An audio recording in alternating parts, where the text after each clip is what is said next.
لله نحمده ونستعينه ونستغفره ونؤمن به ونتوكل عليه ونعوذ بالله من شرور انفسنا ومن سيئات اعمالنا من يهده الله فلا مضل له ومن يضلل فلا هادي له ونشهد ان لا اله الا الله وحده لا شريك له ونشهد ان سيدنا ونبينا ومولانا محمدا عبده ورسوله صلى الله تعالى عليه وعلى اله واصحابه وبارك وسلم تسليما كثيرا. اما بعد فاعوذ بالله من الشيطان الرجيم بسم الله الرحمن الرحيم. يا أيها الذين آمنوا كتب عليكم الصيام كما كتب على الذين من قبلكم لعلكم تتقون.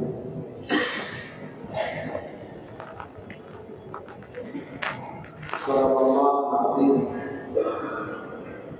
سبحان ربك رب العزة عما يصفون وسلام على المرسلين والحمد لله رب العالمين. اللهم صل على سيدنا محمد وعلى آل سيدنا محمد وبارك وسلم.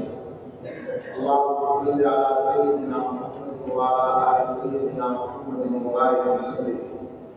اللهم صل على سيدنا محمد وعلى آل سيدنا محمد وبارك وسلم.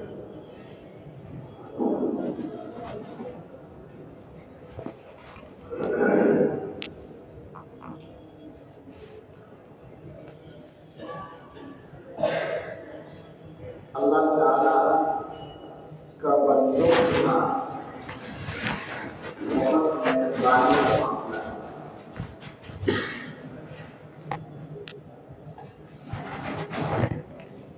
ہم گناہگاروں پر یہ کرم ہوا کہ بات کی برباد حفاظت ہے.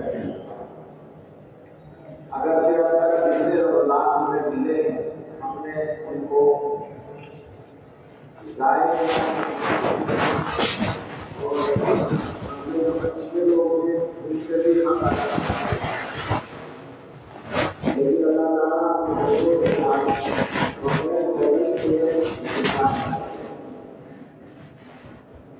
تو اس لیے ہم پھر ایک بات اللہ کے رکھنے کی شاہد ہیں. ہمیشہ ہی رکھتے ہیں کہ رمضان کی شکل میں اللہ تعالیٰ کی خاص رحمت پھر نصیب ہے. اور وہ تمام لوگ جو مسجدوں میں آ رہے ہیں نمازیں پڑھنے کے لیے یا اعتکاف کے ارادے سے اپنے مشاہد سے استفادے کی نیت سے وہ سارے کے سارے بہت زیادہ خوش نصیب ہیں. یہاں بھی ایک بڑی تعداد آ چکی ہے اور وہ آتی رہے گی, اضافہ ہوتا رہے گا آتی رہے گا. اس لیے دو باتیں عرض کروں گا. پہلی بات تو رمضان سے متعلق اور دوسری اعتکاف سے متعلق. رمضان کے بارے میں غور کرتے ہیں تو سمجھ میں یہ آتا ہے کہ اللہ تعالیٰ کی جو صفات کا وجود ہوتا ہے, اللہ تعالیٰ کی بہت ساری صفات ہیں اور خاص طور سے بندوں کے ساتھ جو اللہ تعالیٰ کی صفت سب سے زیادہ میرا خیال ہے کہ ہم جیسے گناہگار لوگوں کے ساتھ اللہ کی جو صفت سب سے زیادہ ظاہر ہوتی ہے وہ ستار اور اموات کی صفت ہے کہ اللہ تعالیٰ ہمارے گناہوں پر پردہ بھی ڈالتے ہیں اور ہمیں بخشتے بھی, معاف کرتے ہیں, ہماری مغفرت کرتے ہیں. پوری وعدہ کر رکھا ہے توبہ قبول کرنے کا. اللہ تعالیٰ کی ویسے تو ہر صفت ظاہر ہے اور ظاہر کی ایک صفت ہے اللہ کی اور ہر صفت اللہ تعالیٰ کی دنیا میں نظر آتی ہے. اللہ تعالیٰ کی بہت ساری صفات ہیں. صفات کے موضوع پر یہ گفتگو نہیں ہے, لیکن اللہ تعالیٰ کی معرفت کا کوئی چھوٹا موٹا درجہ ہے ہم لوگوں کو مل سکتا ہے اس کا راستہ یہی اللہ کی صفات کو پہچاننا ہے۔ اللہ تعالیٰ کی صفات دو طرح کی ہیں، ایک وہ صفات ہے جو صفات ذات کہلاتی ہیں، وہ 7 صفات میں عام طور پر مشہور قول ہے، اس کا نام ہے حیات، علم، قدرت، ارادہ، سمع، بصر، کلام۔ حیات اللہ تعالیٰ زندہ ہے، مگر اللہ تعالیٰ کی حیات ہماری جیسی حیات نہیں ہے۔ ہماری حیات پہلے نہیں تھی، بعد میں رہی، بیچ میں تھوڑی سی ہے، اور وہ ایسی حیات ہے کہ اس میں کوئی دم نہیں ہے، وہ دوسروں کے مطابق ہے، کچھ بھی اپنے پاس نہیں، اپنے ہاتھ میں نہیں۔ اللہ تعالیٰ ایسے ہے ہی کہ ان کے ذریعے سے دنیا میں سب کو حیات ملتی ہے۔ اللہ تعالیٰ کی صفت علم ہے، اللہ تعالیٰ علیم ہے، ہمیں بھی علم حاصل ہوتا ہے، مگر ہمارا علم اتنا سا بہت تھوڑا سا، اور اللہ تعالیٰ کا علم ما تسقط من ورقة إلا يعلمها، ایک پتھر بھی دنیا میں گرتا ہے تو اللہ تعالیٰ کا علم میں رہتا ہے۔ قدرت ہے اللہ تعالیٰ کی، اللہ تعالیٰ ہر چیز پر قادر ہے، ہم بھی قادر ہیں دیکھنے میں، ہم یہاں بیٹھے ہیں، بیٹھنے پر قادر ہیں، جب ہمارا اٹھنے میں ہم قادر ہوتے، کھڑے ہونے میں قادر ہوتے، کھانے میں قادر ہیں، بولنے میں قادر ہیں۔ لیکن پتہ ہے آپ کو ایسی قدرت ہے ہماری، وہ پورے طور پر اللہ تعالیٰ کے قبضے میں ہے، کچھ بھی نہیں ہے، ہم عاجز ہیں، لیکن اللہ نے آسانی کے لیے قدرت کا ایک چھوٹا سا حصہ دے دیا ہے۔ اسی طرح سے سمع اللہ تعالیٰ کی صفت ہے، اللہ تعالیٰ سنتے ہیں، تو اللہ کا سننا ایسا ہے، ہم تو سنتے ہیں تھوڑے فاصلے کی چیزیں، اور اللہ تعالیٰ اس چیز کو بھی سنتے ہیں جس کی آواز ہمیں سنائی نہیں دیتی، اسی لیے ہمارے لیے آسانی ہے، چھوٹے چھوٹے دعا کر لیتے ہیں، اللہ تعالیٰ اور وہ بھی کر لیتے ہیں۔ اسی طرح اللہ تعالیٰ کی صفت بصر ہے، اللہ تعالیٰ بصیر ہے، دیکھتے ہیں، ہم کو دیکھنے کے لیے فاصلے میں قطار ہے، اس سے آگے ہمیں نظر نہیں آتا، اور اللہ تعالیٰ ہر چیز کو دیکھتے ہیں، کائنات میں کہیں بھی۔ اللہ تعالیٰ کلام اللہ کی صفت ہے، اللہ تعالیٰ متکلم ہے، تو اللہ کا کلام بھی ہمارے کلام کی طرح نہیں ہے، ہم بولتے ہیں اتنا ہو جاتا ہے۔ اللہ کی صفت اللہ کے کلام کی رہنے والی ہے۔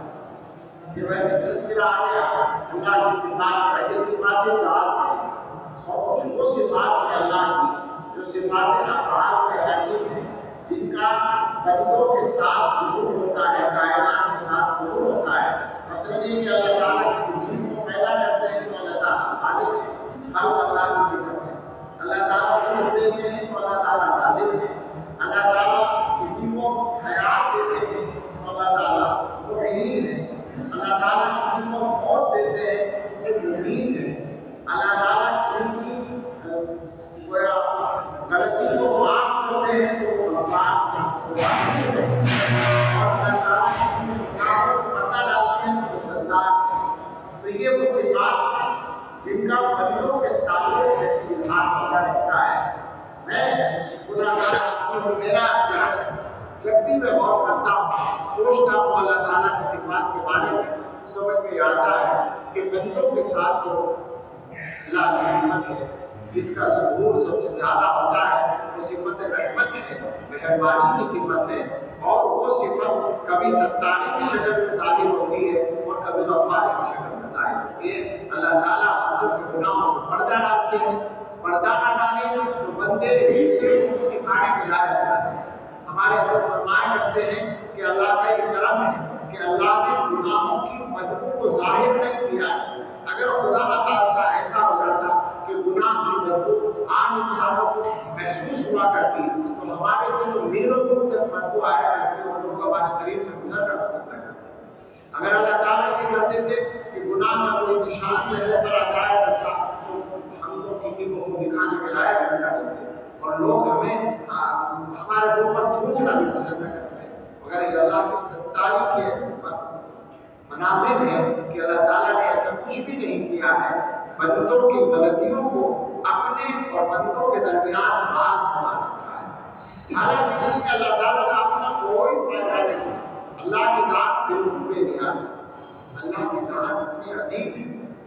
بے نیاز ہے کہ حدیث میں بیان کیا گیا اللہ کی شان.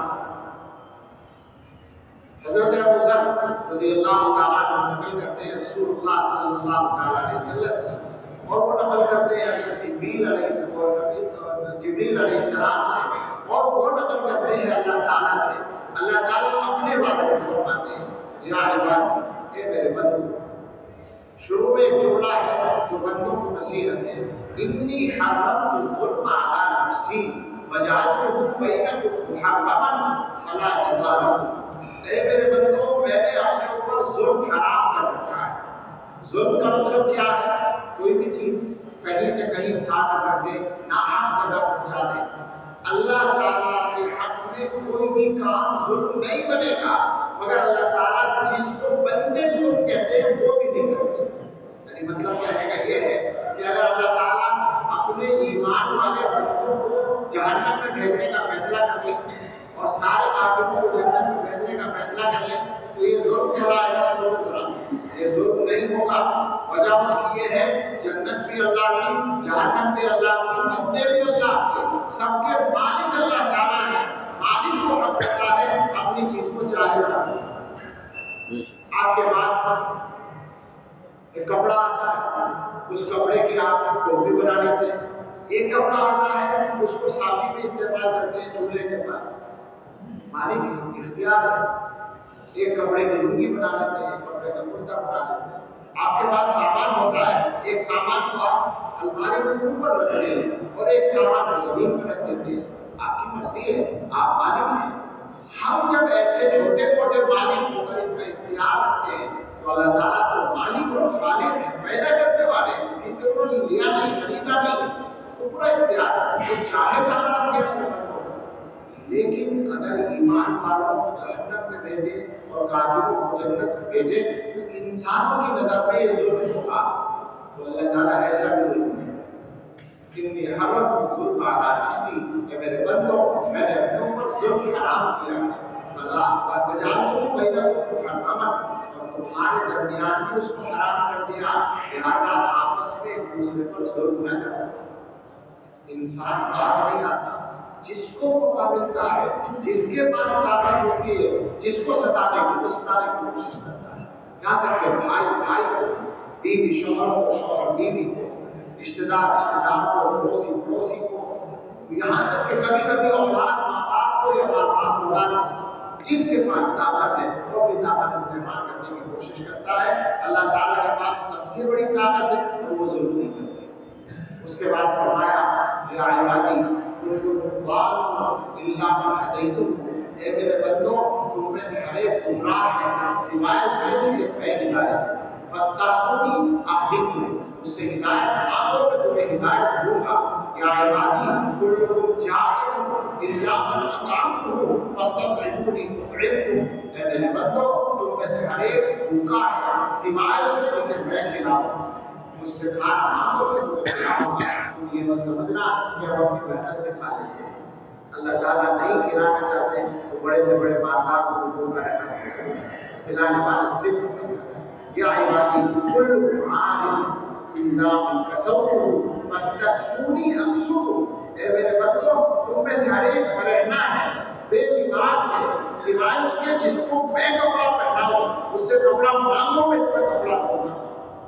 اور اس کے بعد فرمایا یا عبادی لو ان اولکم وآخرکم وانسکم وجنکم كانوا على اتقى قول ربكم ما زاد ذلك من شيئا. اے میرے بندو, اگر تمہارے اگلے پچھلے سارے انسان اور سارے جنات سب کے سب مل کر اتنے اعلیٰ درجے کے متقی اور مجھ سے ڈرنے والے ہو جائیں, جیسے سب سے بڑا متقی انسان جیسے حضرت محمد صلی اللہ علیہ وسلم کسی نے کہا, تو اس سے میری طاقت میں میری بادشاہ کو بڑھوتری نہیں ہوگی, کوئی اضافہ نہیں ہوگا. وَلَوْ أَنَّ أَوَّلَكُمْ وَآخِرَكُمْ وَإِنسَكُمْ وَجِنَّكُمْ كَانُوا عَلَىٰ أَفْجَرِ قَلْبِ رَجُلٍ مَا نَقَصَ ذَلِكَ مِنْ شَيْءٍ. یہ سارے کے سارے مل کر اگر بدترین نافرمان بن جائے, یعنی ابلیس بن جائے, تو میری طاقت اور بادشاہت میں کوئی کمی نہیں آئی. اور فرمایا یہ سارے انسان اگر سب کے سب اجتمعوا فی صعید واحد, ایک میدان میں جمع ہو جائیں اور ہر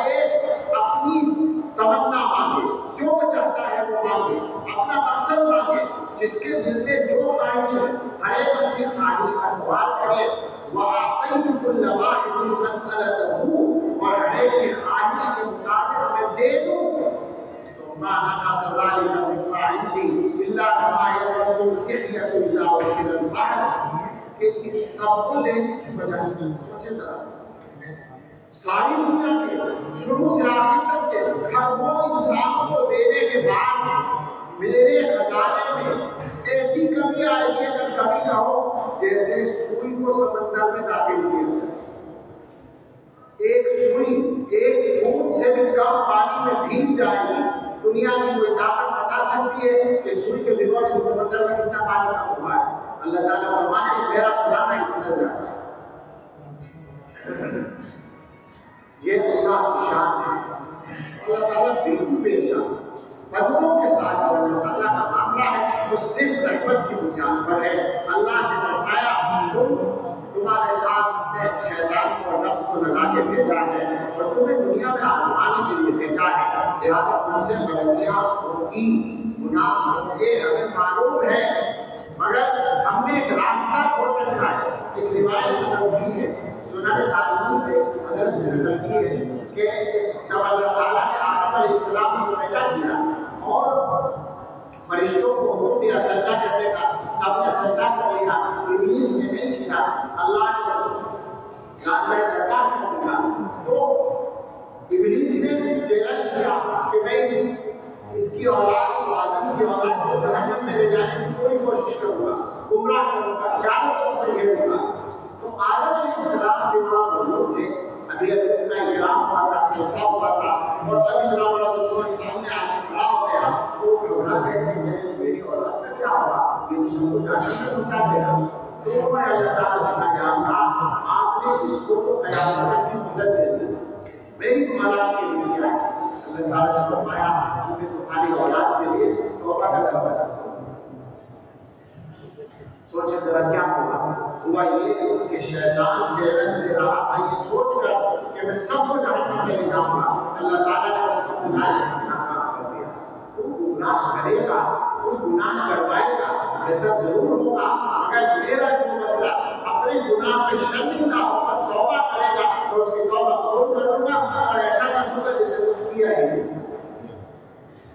حضرت فرمایا کرتے ہیں کہ دنیا کی عدالتوں میں کسی آدمی کے خلاف کیس ہوتا ہے اور مقدمہ لڑتا ہے، بری ہو جاتا ہے، بری کر دیتی ہے جب ثبوت نہیں ملتا، لیکن بری ہونے کے بعد بھی فائل عدالت کے اندر رکھی رہتی ہے، اس کی جو فائل ہے وہ ریکارڈ میں رہتی ہے، اور آپ نے دیکھا ہوگا کبھی کبھی دوبارہ ہو جاتی ہے، مگر اللہ کسی بندے کے گناہ کو معاف کرتے ہیں تو فائل کو ڈیلیٹ کر دیتے ہیں، اس فائل کو دنیا ہوتی ہے اسے مٹا دیتے ہیں، ختم کر دیتے ہیں، اس کے اعمال نامے سے وہ ختم ہو جاتے ہیں۔ قیامت میں حساب ان گناہوں کا دینا پڑے گا جن سے توبہ نہیں کی، اور جن گناہوں سے توبہ کرنی ہو ان کا کوئی حساب نہیں، وہ دنیا ہوتا ہے۔ اللہ تعالیٰ نے طے کر دیا، تو یہ اللہ کی شان ہے۔ اللہ تعالیٰ نے اس کام کے لیے ایک خاص عمل رمضان کی شکل میں بنایا۔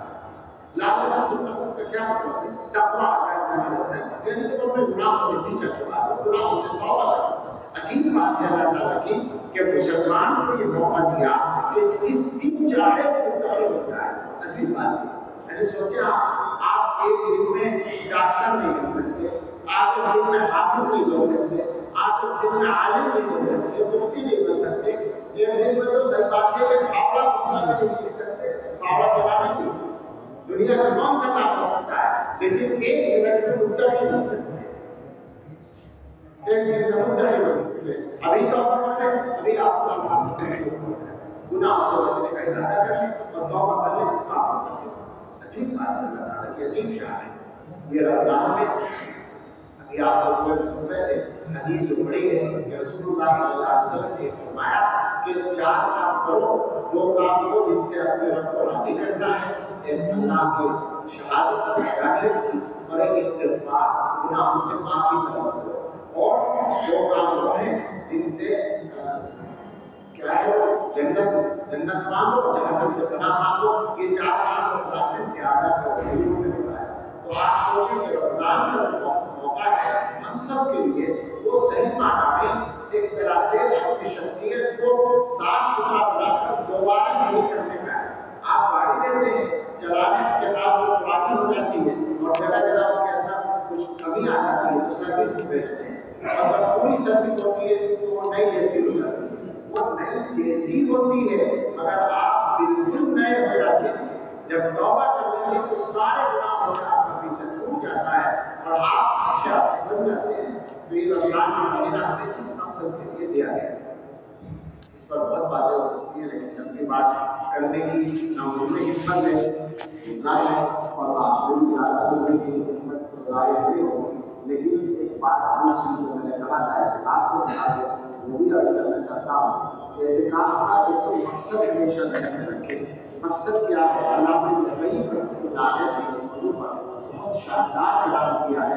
اس کا خلاصہ یہ ہے کہ انسان اپنی دنیا کے اندر رہتے ہوئے اور دنیا کے کاموں میں رہتے ہوئے اللہ تعالیٰ کی طرف پوری طرح متوجہ نہیں ہو پاتا، اور یہ انسان کی روح کا حق ہے، یہ انسان کی روح کا حق ہے کہ اسے اپنے خالق کے ساتھ یکسوئی سے رہنے کا موقع ملے۔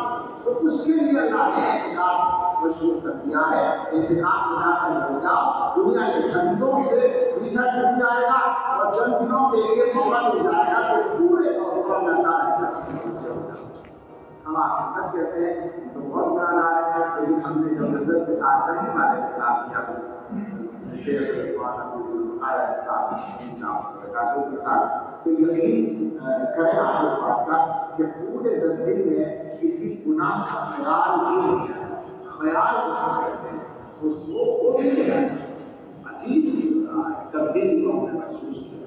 تو اعتکاف اسی مقصد کے لیے ہے کہ انسان اللہ تعالیٰ کی طرف متوجہ ہو اور پوری طرح سے یکسوئی کے ساتھ مخلوقات سے اپنے آپ کو منحصر کر کے اللہ تعالیٰ کی طرف متوجہ کر سکے۔ اعتکاف کے سلسلے میں ایک بات میں اور کہنا چاہوں گا، کیونکہ یہ جو ہمارے مشائخ کے یہاں اعتکاف ہوتا ہے اس کو بعض حضرات غلط کہتے ہیں۔ میں یہ کہتا ہوں، دارالعلوم دیوبند میں بیٹھا ہوں، دارالعلوم کا ادارہ عادل بھی ہوں، تو میں ذمہ داری سے یہ بات کہہ رہا ہوں کہ کچھ لوگ تو غلطی کرتے ہیں اور کچھ لوگ غلطی کی اصلاح کے نام پر غلطی کر جاتے ہیں۔ اعتکاف اپنے شہر کے ساتھ کرنا، اس کا سیدھا سادہ مطلب یہ ہے کہ آدمی کو اپنے شہر کے ساتھ رہنے کا پورے سال موقع نہیں مل رہا ہے تو وہ رمضان میں اس موقع سے فائدہ اٹھا رہا ہے، بس سیدھا سادہ مطلب یہ۔ اور اس میں نہ کوئی نئی بات ہے، اس لیے کہ رسول اللہ صلی اللہ علیہ وسلم کے ساتھ اللہ کے صحابہ اعتکاف کرتے ہیں۔ معین کا لفظ ہے اس میں من کا رہے تھا کہ میں پریاد کے رشید رہا تو معیت بڑا ثابت ہے۔ اب وہ صحابہ زیادہ تر وہیں کے رہنے والے تھے بہت اچھا، لیکن کیا وہ صحابہ باہر کے آئے ہوئے نہیں ہوں گے؟ ان میں اصحاب صحابہ کے باہر والے نہیں ہوں گے؟ اور کیا انہوں نے یہ معلوم نہیں لگایا کہ باہر سے کوئی آیا اور میں ساتھ اعتکاف نہ کرے؟ میرا مقصد یہ ہے کہ اگر چل کر بھی کوئی آیا ہے شیخ کی صحبت میں رہنے کے لیے تو وہ بالکل درست بات ہے، اور ہم یہ دعویٰ نہیں کرتے کہ اگر محلے کی مسجد میں اعتکاف کرتے تو ثواب کم ملتا یا زیادہ ثواب ملے گا، یہ کسی کا دعویٰ نہیں ہے۔ اگر کوئی ایسا دعویٰ کرے تو یہ اس کی غلط بات ہے، لیکن آپ ہر لوگوں کو اوپر چیز دینا کہ صاحب لوگوں کو اعتکاف کے لیے پروپیگنڈا کرتے ہیں اور ترغیب دیتے ہیں اور فضیلتیں بیان کرتے ہیں۔ میری معلومات میں اندر یہ بات نہیں ہے کہ اہل حق مشائخ کے یہاں اس طرح کی کوئی بات کہیں بھی ہوتی ہے۔ اگر کوئی آدمی کر لے اس کی جہالت کی بات ہو سکتی ہے، اس کی ذمہ داری مشائخ پر نہیں ہے۔ حضرت شاہ ولی اللہ محدث دہلوی رحمۃ اللہ علیہ کے مکتوبات میں موجود ہے، انہوں نے اپنے والدین کو خط لکھا کہ میرے ساتھ اعتکاف۔ شاہ ولی اللہ ہمارے اکثر اکابر کے یہاں نہیں رہا اس کا نظام، لیکن شیخ الاسلام حضرت مدنی رحمۃ اللہ علیہ کے یہاں بڑے اکابر میں سب سے پہلے حضرت کا ہوا، اور اس کی بنیاد بھی یہ ہوئی کہ حضرت سارے سال سفر میں رہتے تھے تو آخر میں یکسوئی کے لیے رمضان میں وہاں اپنے آبائی وطن میں ڈانڈے میں جا کر بیٹھ جاتے تھے۔ اب حضرت ظاہر کہ شہر جہاں کا مکیہ تمام ہو جائے گی، حضرت کے پاس پہنچائے جاتے تھے، کام شروع ہو گیا۔ اس کے بعد شیخ لطیف الرحمان الدریہ صاحب رحمۃ اللہ علیہ نے زیادہ اہتمام کے کرتے ہیں، لیکن یہ بات ذہن میں رہے کہ اس کی بنیاد فقط اپنے شیخ کی صحبت میں رہنا ہے، ان کی صحبت سے فائدہ اٹھانا ہے، اور یہ وقت ہوتا ہے اس مقصد کے لیے، اس سے فائدہ ہوتا ہے۔ تو جو حضرات اس کو غلط کہتے ہیں وہ سمجھ لیں کہ اس میں غلط ہونے کی بات، اگر کوئی آدمی کہے کہ محلے میں نہیں نہ کرنا چاہیے اور وہیں جا کے کرنا چاہیے، یا یہاں زیادہ فضیلت ہے وہاں کم فضیلت ہے، یہ غلط بات ہوگی۔ لیکن اگر کوئی آدمی یہ کہے کہ میں اپنے شیخ کے پاس جا کر رہا ہوں، بہت اچھا موقع ہے، یا شیر کے ساتھ ہو کے بیٹھے ہوئے، تو اس میں کیا غلطی بات ہے؟ تو بالکل مناسب بات ہے، یہ مفید بات ہے، یہ مشروع بات ہے، یہ ثابت ہے، یہ بدعت نہیں ہے، یہ غلط نہیں ہے۔ اس میں تنقید جو لوگ کرتے ہیں وہ پوری صورتحال کو نہیں سمجھتے ہیں، اور صحیح بات یہ ہے ہم اب جتنا دنیا میں دیکھ رہے ہیں فتنے اتنے زیادہ ہیں، اور مسلمانوں کے حالات جیسے ہیں اس وقت میں وہ اتنے زیادہ خراب ہیں کہ ہم تو یہ کہتے ہیں کہ تمام علماء، تمام مشائخ، تمام حضرات کو جن کو کسی بھی سلسلے میں اجازت حاصل ہے ان کو سب کو اصلاحی کام میں لگ جانا چاہیے۔ دنیا میں سب سے ضروری کام اصلاح کی، مسلمانوں کے جتنے کام ان میں سب سے بڑا کام مسلمانوں کو مسلمان بنانے کا کام ہے۔